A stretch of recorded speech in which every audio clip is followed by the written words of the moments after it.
সঞ্চয়পত্র নিয়ে নতুন সিদ্ধান্ত নিতে যাচ্ছে সরকার। বিস্তারিত দেখুন রিপোর্টে। সঞ্চয়পত্র নিয়ে এবার নতুন সিদ্ধান্ত নিতে যাচ্ছে সরকার। এরই অংশ হিসেবে আগামী বছর আরও সুদহার কমানোর পরিকল্পনা করেছে বাংলাদেশ ব্যাংক। সরকারের এই সিদ্ধান্তকে বাণিজ্যিক ব্যাংকগুলো ইতিবাচক হিসেবে দেখলেও বিনিয়োগকারীদের কপালে চিন্তার ভাঁজ স্পষ্ট। তারা বলছেন, ব্যাংকের অনিশ্চয়তা থাকলেও সঞ্চয়পত্র সরকারি হওয়ায় কিছুটা ভরসা ছিল, এখন সেটিও সংকুচিত হলে আর্থিকভাবে ক্ষতিগ্রস্ত হবেন বহু মানুষ। উচ্চ মূল্যস্ফীতির সঙ্গে লড়াই করে টিকে থাকতে যাপিত জীবনে অনেক পরিবারের ভরসা হলো সঞ্চয়পত্র।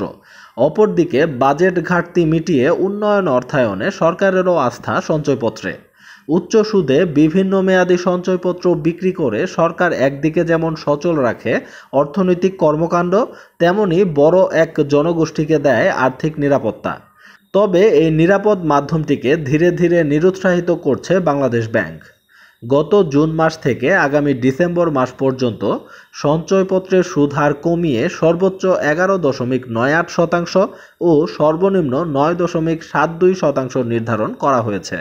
বাংলাদেশ ব্যাংকের মুখপাত্র আরিফ হোসেন খান বলেন, মানুষ যেন ট্রেজারি বন্ড বা বিলে বিনিয়োগের দিকে ঝুঁকে সেদিকেই সরকার ভাবছে এবং সে অনুযায়ী কাজও করছে। এদিকে উচ্চ সুদে নেওয়া সরকারের ঋণের চাপ কমাতে সুদহার কমানোর পক্ষে মত দিচ্ছে রাষ্ট্রায়ত্ত ব্যাংকগুলোও। অগ্রণী ব্যাংক পিএলসির চেয়ারম্যান সৈয়দ আবু নাসের বখতিয়ার আহমেদ বলেন, যেহেতু এখন মূল্যস্ফীতি এক অঙ্কে নেমেছে, তাই স্বাভাবিকভাবেই সঞ্চয়পত্রের সুদ কমানো উচিত।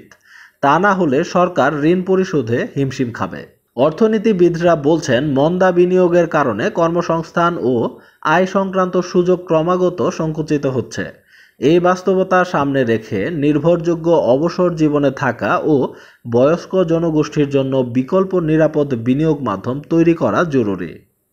এ বিষয়ে বিআইইবিএম এর সাবেক মহাপরিচালক ডক্টর তৌফিক আহমদ চৌধুরী গণমাধ্যমকে বলেন, যারা দীর্ঘদিন সঞ্চয়পত্রের উপর নির্ভর করতেন তাদের বলা উচিত বিকল্প বিনিয়োগ উৎসের কথাও ভাবতে হবে, কারণ সঞ্চয়পত্রে এককভাবে ভরসা করাটা এখন আর বাস্তবসম্মত নয়। তিনি আরও বলেন, এ বিষয়ে আইএমএফ, বিশ্বব্যাংক সহ বিভিন্ন আন্তর্জাতিক সংস্থাও অনেক প্রশ্ন তুলেছে।